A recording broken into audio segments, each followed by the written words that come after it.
انتهوا فإن الله غفور رحيم وقاتلوهم حتى لا تكون فتنة ويكون الدين لله فإن انتهوا فلا عدوان. آیت نمبر 192 اور 193 ہے.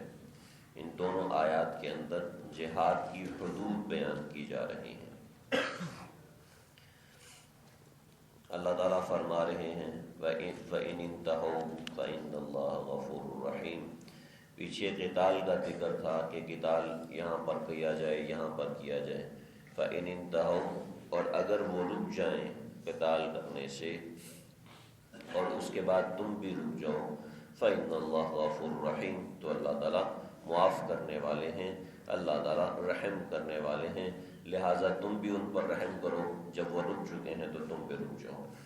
وقاتلوہم، اور ان سے قتال کرو، حتی لا تکون فتنہ، یہاں تک کہ فساد باقی نہ رہے.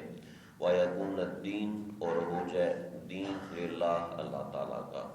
فإن انتہوا، اور اگر وہ رک جائیں، فلا عدوان، تو زیادتی مت کرنا، الا علی الظالمین، سوائے ان کے اوپر جو زیادتی کریں، تو ان کے اوپر زیادتی کرنا، ان کے علاوہ کسی اور کے اوپر زیادتی نہ کرنا.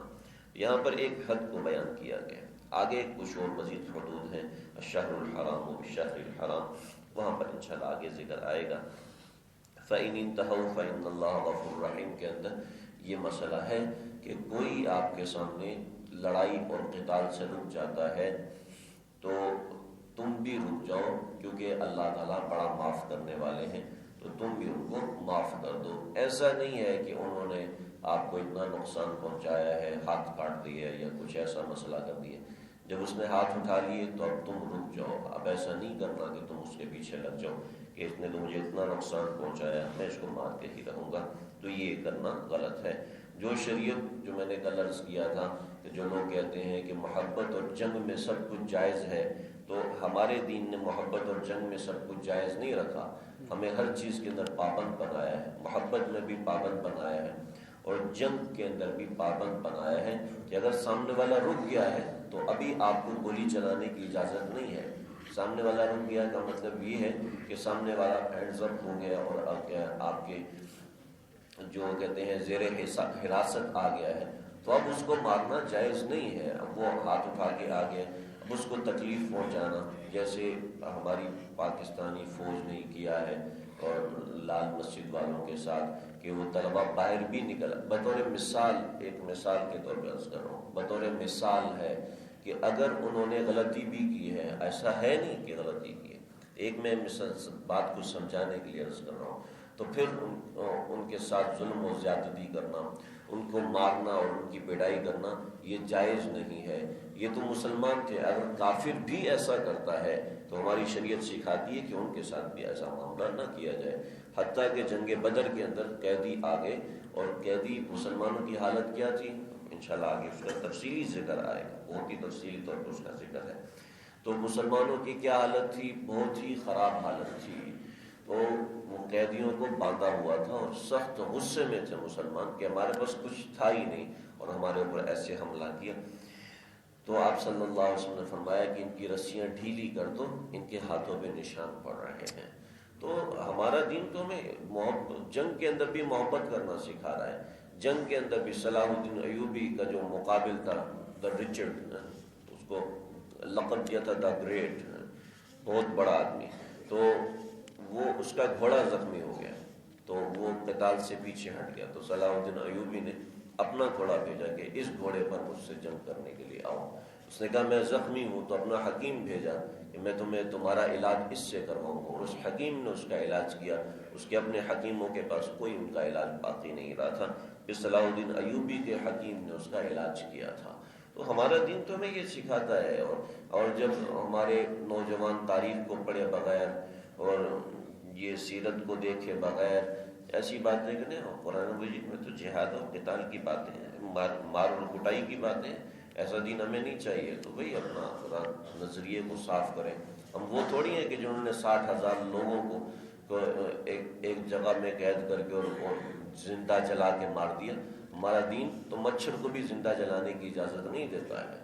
تو ہاں اپنی حدود ہیں، تو انسانوں کو زندہ جلانے کا کیا اجازت ہو جائے گی.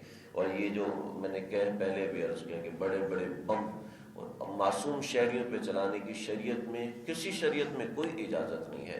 یہ جو آج عیسائی کر رہے ہیں یہ قطعاً ناجائز اور حرام ہے۔ وہ صرف اس نظریے کا ہوتے ہیں جنگ کے اندر تو سب جائز ہے، جس کو مرضی مارو، جو مرضی، حتیٰ کہ ایسے بھی لوگ گزرے جنہوں نے بلی اور کتوں کو بھی مار دیا، انسانوں کی تو بات ہی کیا، اور کھوپڑیوں کے مینار بنائے۔ ہمارا دین جہاد اور قتال کی حدود بتاتا ہے کہ اگر انہوں نے منع کر دیا کہ ہم تم سے جنگ نہیں لڑتے تو اب ان سے صلح کرنا ضروری ہے۔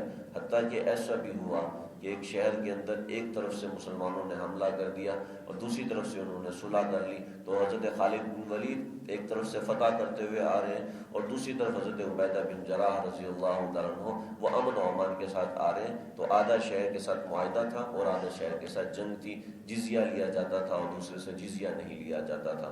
اسی طرح فَإِنِ انتَهُوا، اگر وہ قتال سے رک گئے ہیں تو اب مسلمانوں کے ذمے ہے کہ وہ ان کی حفاظت کریں۔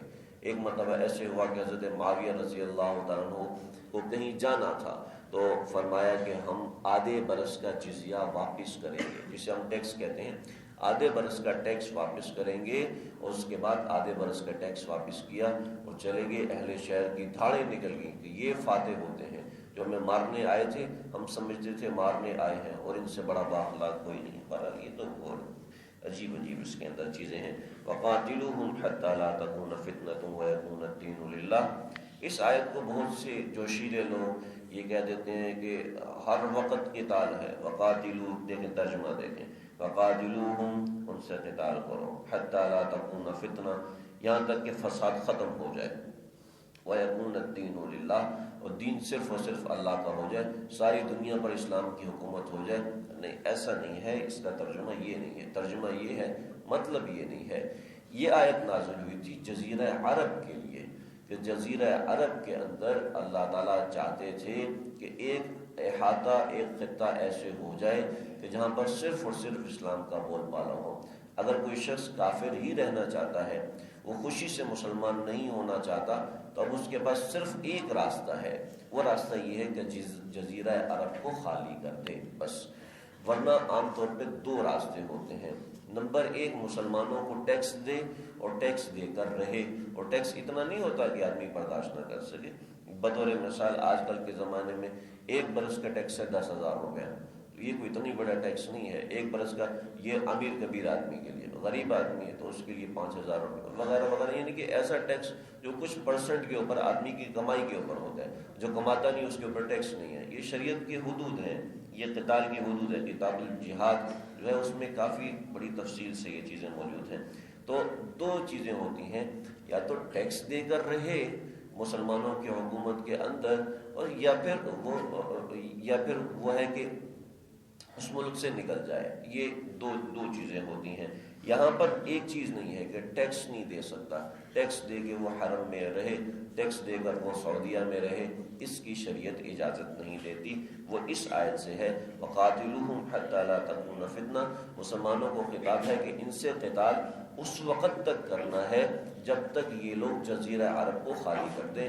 سورہ توبہ کے اندر حضرت علی رضی اللہ تعالیٰ عنہ کا واقعہ ہے کہ آپ صلی اللہ علیہ وسلم نے 9 ہجری میں 10 ہجری میں حرم بھیجا کہ ایک برس کے بعد وَأَذَانٌ مِّنَ اللَّهِ يَوْمَ الْحَجِّ الْأَكْبَرِ، یہ اس آیت کے تحت آئے گا کہ آپ کو بھیجا کہ جاؤ اعلان کر دو کہ ایک برس کے اندر جزیرہ عرب کو خالی کر دیں۔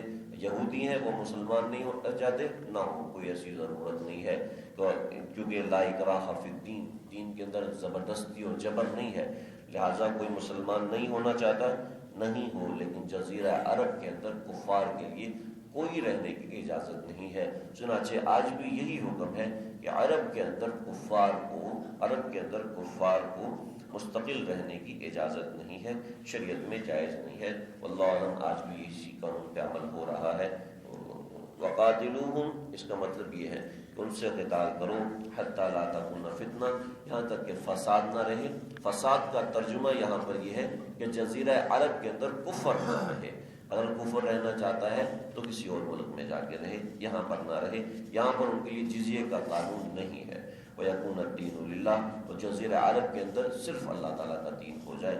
فَإِنِ انْتَهَوْا، اگر یہاں دوسرے علاقوں میں وہ اوپر والی بات فلا عدوان، اگر وہ رک جاتے ہیں تو کسی کو بس زیادتی نہ کرو، الا علی الظالمین، ہاں وہ لوگ جو ظالم ہوں، یعنی کہ کسی کافر نے پاکستان میں آیا ہوا ہے اور پاکستان میں وہ ٹیکس دے کر، جیسے جس کو کہتے ہیں ہمارے زبان میں ذمی کہتے ہیں، تو وہ ذمی بن کے رہا ہوا ہے پاکستان کے اندر یا ہندوستان جو بھی مسلمانوں کا ملک ہے، اب اس نے اگر وہاں پر کوئی زیادتی کر دی، وہاں پر کوئی ظلم کر دیا، کسی کو قتل کر دیا، وہاں اس کے اوپر حدود و قصاص کے احکامات نافذ ہوں گے۔ اور وہ نماز نہیں پڑھتا، وہ روزہ نہیں رکھتا، تو اس کے اوپر کوئی ایسے احکامات نہیں ہیں، لیکن اگر حدود کے معاملات میں اس نے کوئی کوتاہی کر دی تو وہاں پر اس کی بھی پکڑ ہوگی۔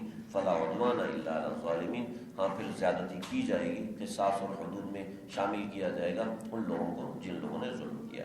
تو ان دو آیات 192 اور 193 کے اندر یہ چیزیں ہیں، مزید حدود انشاءاللہ آگے آئیں گی۔ اللہ تعالیٰ سے ہیلو، پاز ہو گیا، خود ہو گیا پاز۔